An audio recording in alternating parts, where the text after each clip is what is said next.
खड़ा करो, थोड़ा सा खड़ा हो जाने वाली प्लेटफॉर्म क्रमांक पर आ चुकी है।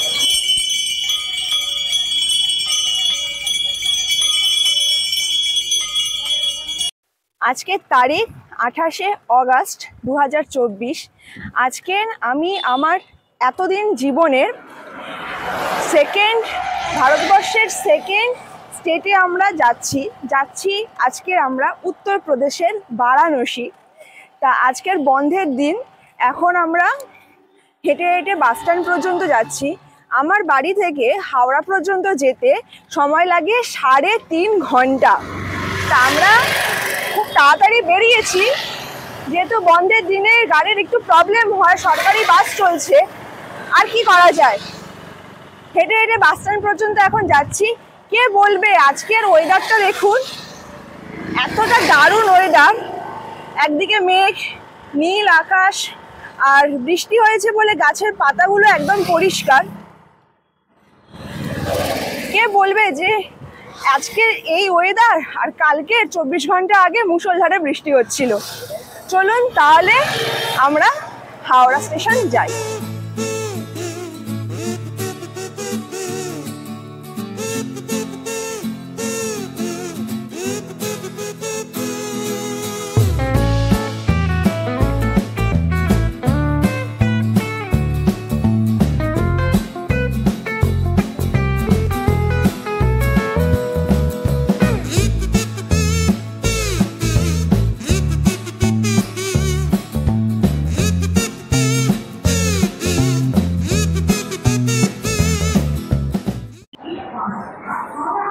আমরা হাওড়া স্টেশন চলে এসেছি সময়ের অনেকটা আগে, প্রায় 3 ঘন্টা আগে চলে এসেছি। তো আজকে আমরা জার্নি করছি বিভূতি এক্সপ্রেসে। ট্রেনের নাম্বার হচ্ছে 12333, আর ট্রেনটা রাত 8টার সময় হাওড়া থেকে ছাড়বে। আর ট্রেনটা কমপ্লিট করবে মোট 760 কিলোমিটার, আর আমরা যাচ্ছি স্লিপার ক্লাসে।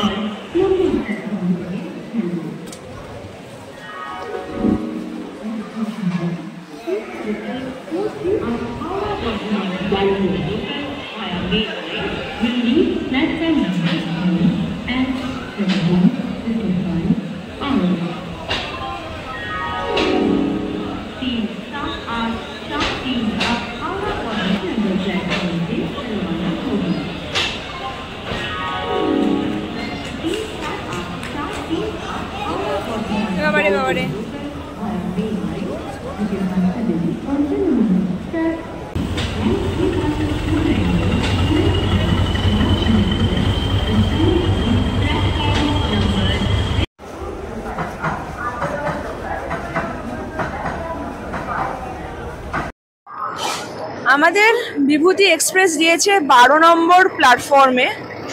এখন 12 নম্বর প্ল্যাটফর্ম বিভূতি এক্সপ্রেস ঢুকছে। টাইম 7টা 17।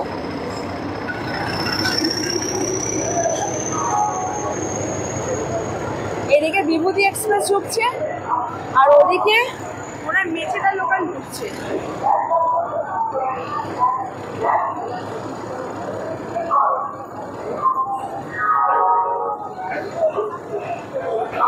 আমাদের সিট হচ্ছে S1-এ, আর S1টা পড়েছে একদম প্ল্যাটফর্মের সামনে। অনেকটা আমাদের হেঁটে হেঁটে আসতে হয়েছে।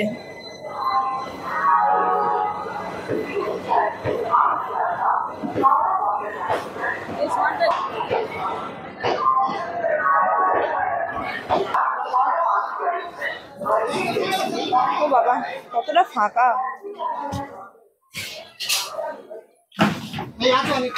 ভেতরে পুরো অন্ধকার। তো আমাদের পড়েছে 43 আর 46 আপার। এইটা এটা মার, মানে এটা আমার, আর এইটা মার, মানে একটা এইটা আপার, এটাও আপার। তো এখন আমি করে দিই। এখানে ওপরে সকেট আছে, যারা আপার ব্যবহার করবে। এখানে আয়না আছে, আর এইখানে সুইচ। এটা নিচে যারা থাকবে তাদের জন্য সকেট। এখানে 4টে বোতল হোল্ডার দিয়েছে, আর যেরকম হয় পুরো সেমই আছে। আর ওটা সাইডের উপরে একটা সকেট, নিচে একটা সকেট, এরকম পুরো পারফেক্ট 8টা বাজে ট্রেন ছেড়ে বেরোচ্ছে হাওড়া স্টেশনে 12 নম্বর প্ল্যাটফর্ম থেকে।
এখন হাওড়ার পরে বেলুড় স্টেশন ছাড়িয়ে বালি স্টেশন ঢুকছি।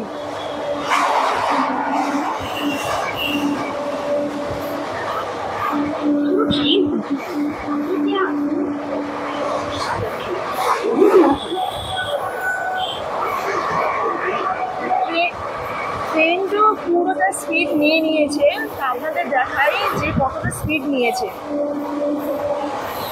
দেখুন এখন দেখাচ্ছে 83 কিলোমিটার পার আওয়ার।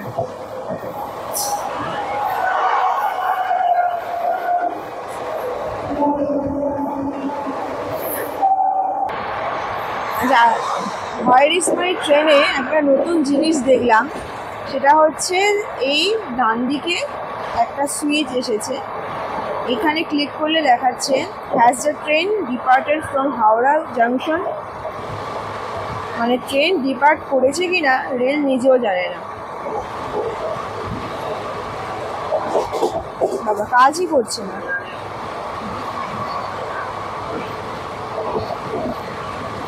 দেখুন এখানে বর্ধমান ঢোকানোর টাইম হচ্ছে 9টা 7, দেখাচ্ছে 9টা 18। বর্ধমানে হল্ট দেবে 5 মিনিটের জন্য, 9টা 7 দিকে 9টা 12, 5 মিনিট।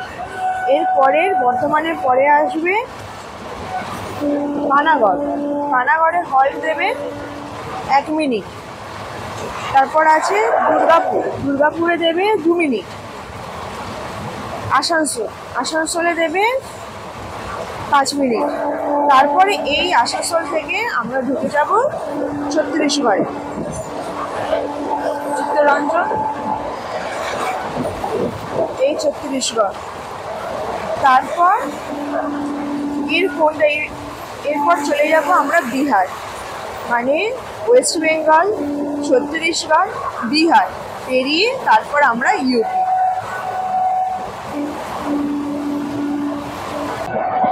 চলুন এবার আপনাদেরকে আমি আইআরসিটিসি রেল কানেক্ট থেকে কত টাকা প্রাইস আছে সেটা একবার দেখিয়ে দিই।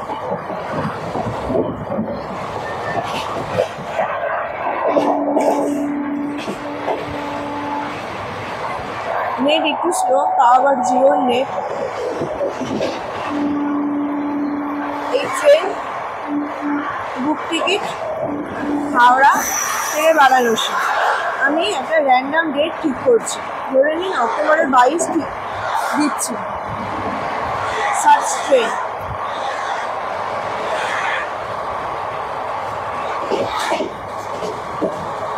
বিভূতি এক্সপ্রেস রাত 8টায় ছাড়ে, বারাণসীতে গিয়ে পৌঁছবে 9টা 30-এ। মোট 13.5 ঘন্টা জার্নি প্রত্যেক দিনই চলে। যে স্লিপার ক্লাসের ভাড়া হচ্ছে 430, 3 এর ভাড়া হচ্ছে 1140, আর 2 এর ভাড়া হচ্ছে 1605। এখন বাজে 9:19, 9:19 মানে 9:18 সময় বর্ধমানে ঢুকিয়েছে। এটা কত নম্বর প্ল্যাটফর্মে? এটা 1 নম্বর প্ল্যাটফর্মে ঢুকিয়েছে।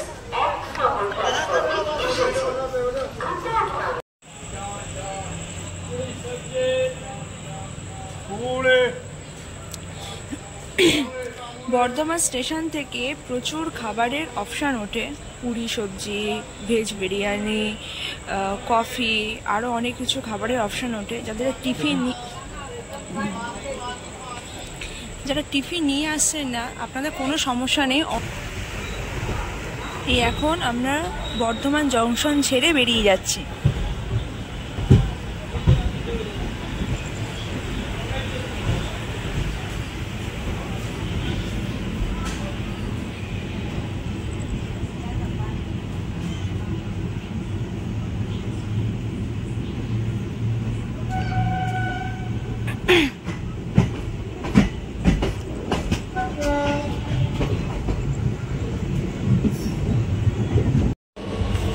তো আমি একবার যে এই স্লিপারের বাথরুমটা একবার দেখিয়ে দিই বিভূতি এক্সপ্রেসের। এটা আয়না, এখানে জল আছে, ডাস্টবিন।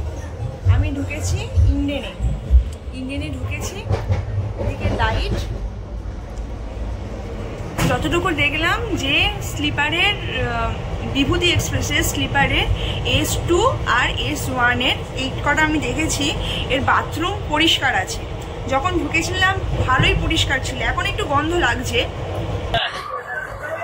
আমার মা এই ট্রেন থেকে দুটো গামছা কিনছে, 100 টাকা করে জোড়া।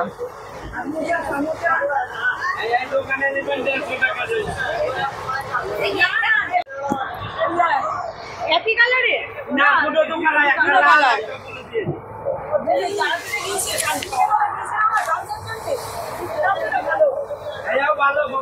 হ্যাঁ, বাঁকুড়ার গামছা বলছে যে এটা বাঁকুড়ার গামছা, সত্যি সফট আছে।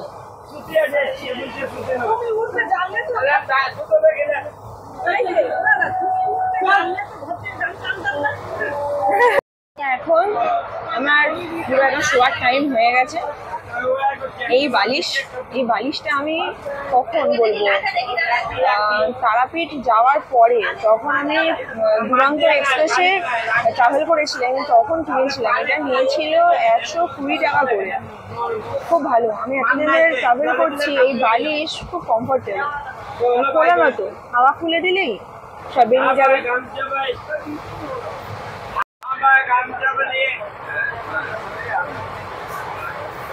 যেহেতু বিহারে লোকাল ট্রেন চলে না, সেই কারণে ওখানকার প্রত্যেকটা স্টেশন থেকে যে প্যাসেঞ্জার ওঠে তারা বেশিরভাগ জেনারেল আর স্লিপারেই ওঠে। সেই কারণে রাত্রেবেলা স্লিপারে ভিড় হওয়ার চান্সটা বেশি থাকে। কিন্তু আমার ভাগ্য ভালো ছিল, আমরা রাত্রেবেলা ভিড়টা পাইনি। পরের দিন সকালবেলা আমাদের ট্রেন অলরেডি বিহারে প্রবেশ করেছে। দূরে দেখা যাচ্ছে সবুজ প্রকৃতি, সবুজ গাছপালা আর সবুজ মাঠ। তার মধ্যে আছে কিছু কিছু বাড়ি আর কিছু কিছু দোকান। দোকানের বোর্ডে লেখা আছে সম্পূর্ণ হিন্দি ভাষায় লেখা। বুঝতেই তো পারছেন, বাঙালি মানুষদের যদি থার্ড ল্যাঙ্গুয়েজ হিন্দি হয়ে থাকে তাহলে এই রানিং ট্রেনে বোঝাও আমার কম্য না। সে যাই হোক, একটা অন্য স্টেটে যাওয়ার মজাটাই আলাদাই হচ্ছিল।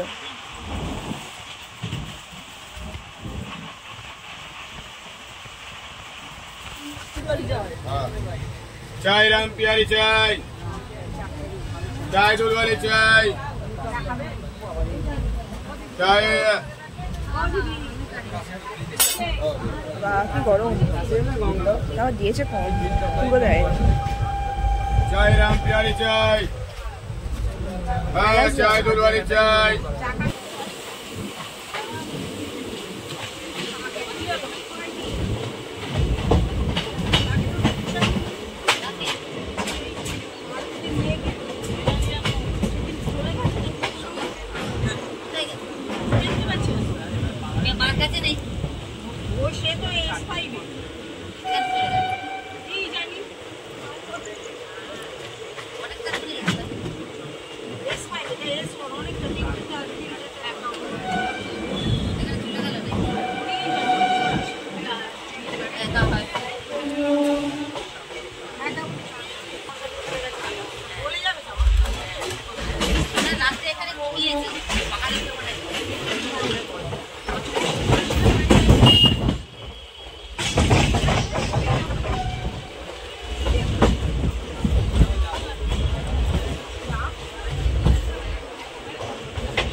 প্রায় 741 কিলোমিটার অতিক্রম করে আমরা এলাম এই পণ্ডিত দীনদয়াল উপাধ্যায় জংশন।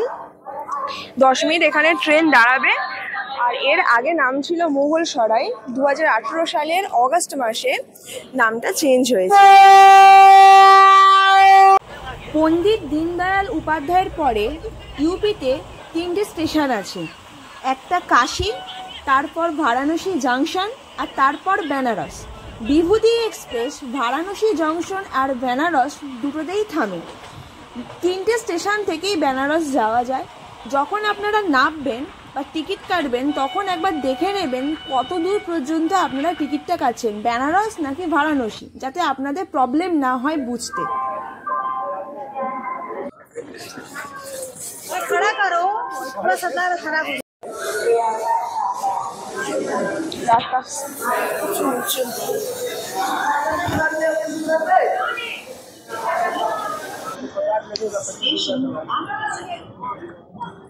তো আমাদের ট্রেন বারাণসীতে ঢোকানোর কথা ছিল 9:30।